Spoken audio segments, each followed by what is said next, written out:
Hello there. Today we are going to see how to make your own watercolor binder. To start off, you're gonna need gum arabic powder. This is basically what I use, and then we have glycerin, preferably 100% pure, and then distilled water. This is optional, but you can also add a few drops of clove oil. However, I prefer to add clove oil to the pigments directly while making paint. Well, let's start out by adding in 100 grams of gum arabic powder. I'll use this 1 tablespoon measuring spoon and add in glycerin. Glycerin makes the paint smooth and shiny. Now let's pour in 200 ml of mildly warm distilled water. Why warm, you may ask? It kind of helps the gum arabic powder to dissolve a little quicker. At this point you can add 1 tablespoon of honey and about 4 to 5 drops of clove oil. After it has smoothed out a little bit, it's gonna look like this. So let's leave it for an hour or so. Alright, it's been almost 2 hours and here's how it looks. It looks more like honey, and believe me, I didn't touch it for 2 hours and all those mini clumps magically disappeared. Now we're all done with the secret formula behind the watercolor paint, so let's go ahead and make some watercolors. I'll make them on this glass slab.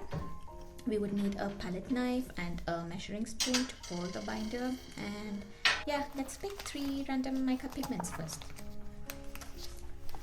Okay, I'm gonna start off with blue, grass green and gold. Let's get them on the glass slab. Here goes gold, green and then blue.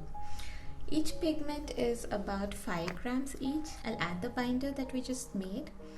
I'm using 15 grams of mica powder, so I am adding about 3 tablespoons of binder. I can adjust it later anyway, but at this stage, if you haven't added clove oil to your binder, you can add it at this step.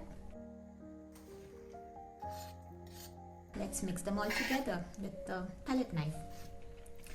I find this to be the most satisfying step in the whole watercolor making process.